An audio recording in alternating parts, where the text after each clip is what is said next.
कूजन्तं राम रामेति मधुरं मधुराक्षरम् आरुह्य कविताशाखां वन्दे वाल्मीकि कोकिलम्।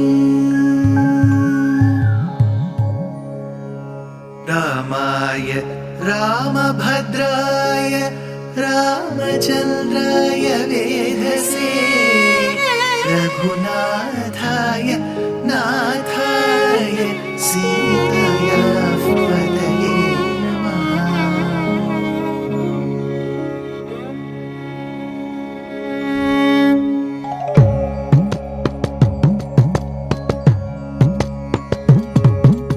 जयत्याश्रितसन्त्रास ध्वान्तविध्वंसनोदयः प्रभावान् सीतया देव्या परमव्योमभास्करः परमव्योमभास्करः।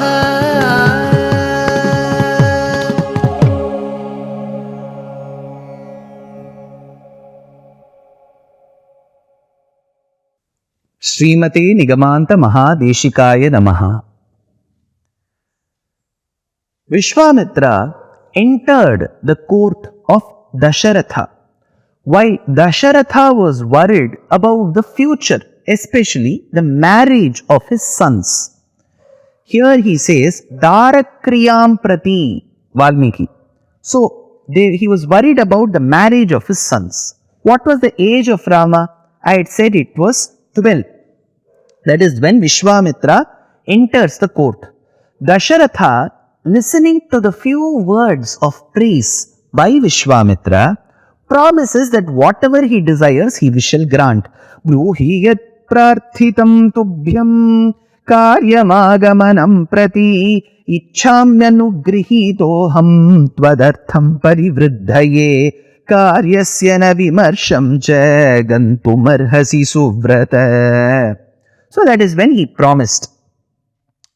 Now, who was this Vishwamitra? We need to understand Vishwamitra's charitram.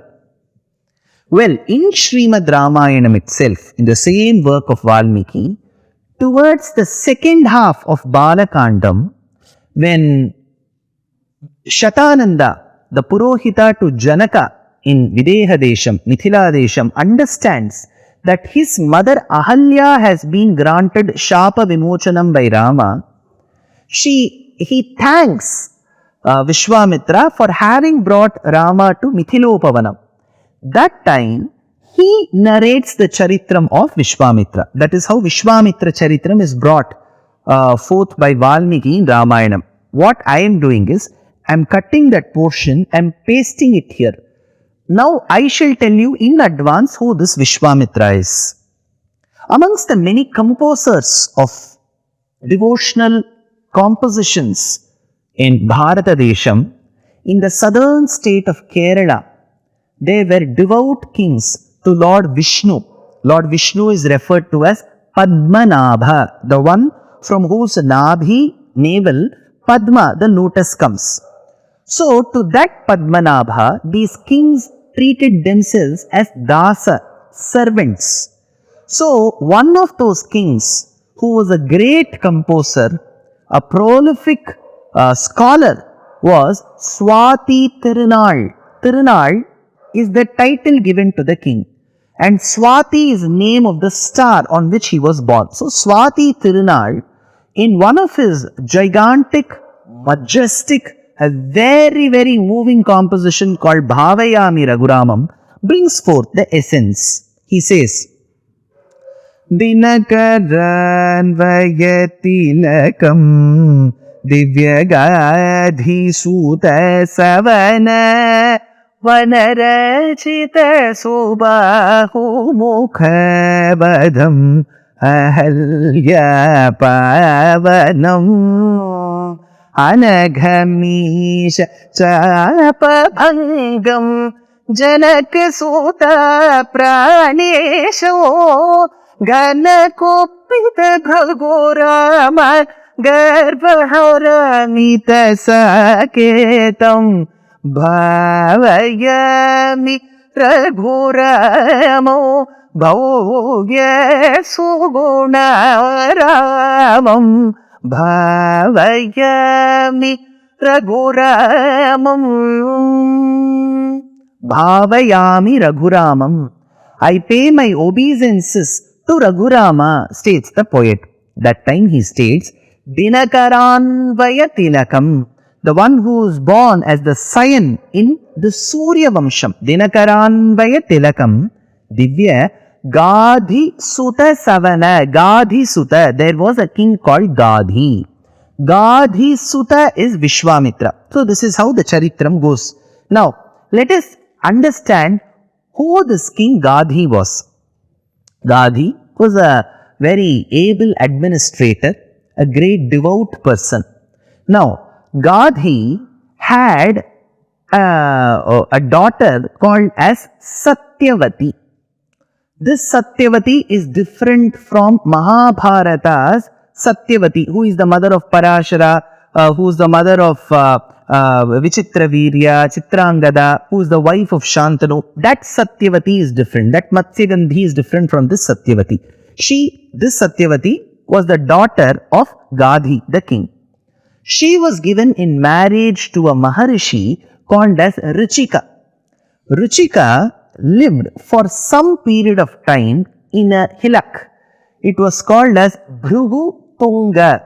This Bhrugu Tunga Parvatam, where Ruchika stayed, later or probably today is referred to by a different name. It is called Mount Abu in Rajasthan. It is very close to Udaipur. So this Mount Abu was called Bhrugu Tunga. Now, Satyavati was desirous of a very good son, very good child. In those days, parents just didn't desire children. They wanted good children who will be beneficial to the society.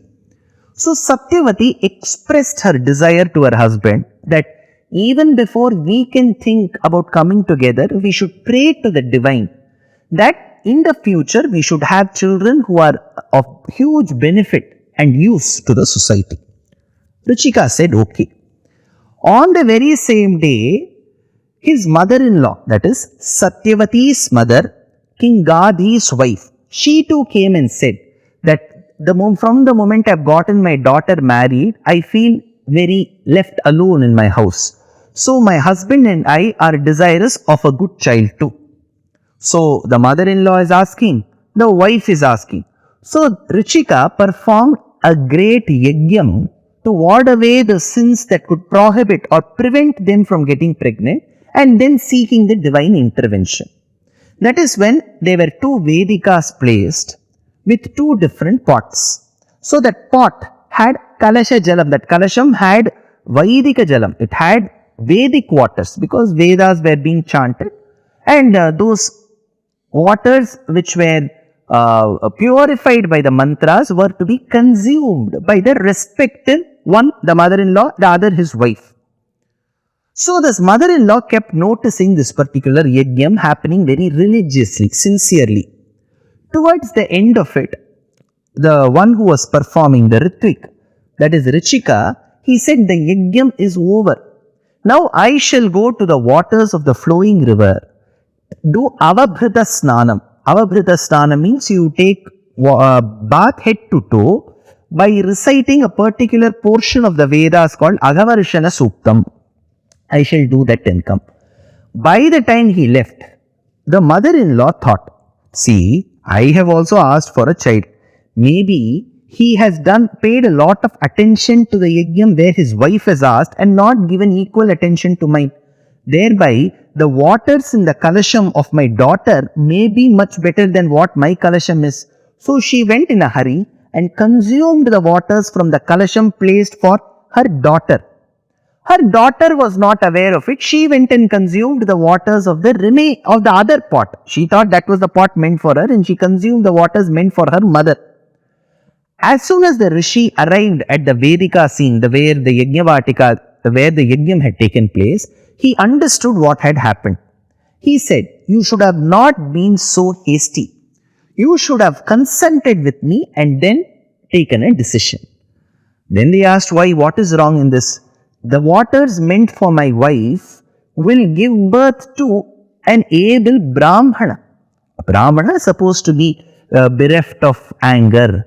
A Brāmhana is supposed to be Kamo Karishit, Manyura Karishit. He must not have eternal desires.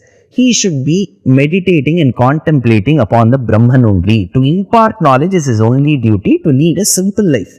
Whereas a Kshatriya has the ability to enjoy all the comforts, has the valor to fight his enemies. That is how a Kshatriya should be. Whereas my mother-in-law has consumed the waters meant for a Brahmana Stri. My wife has consumed the waters meant for a Kshatriya Stri. Thereby, in the due course, in a normal, natural fashion, you both will get pregnant. But the pregnancy will ensure by the end of it, when the children are born, the child born to Gadhi's wife, a Kshatriya's wife, will develop Brahmana qualities. And the reverse, my wife Satyavati shall have a child who shall develop Kshatriya qualities. So, the king's wife will have a child with Brahmana qualities. Brahmana's wife will have a child with Kshatriya qualities.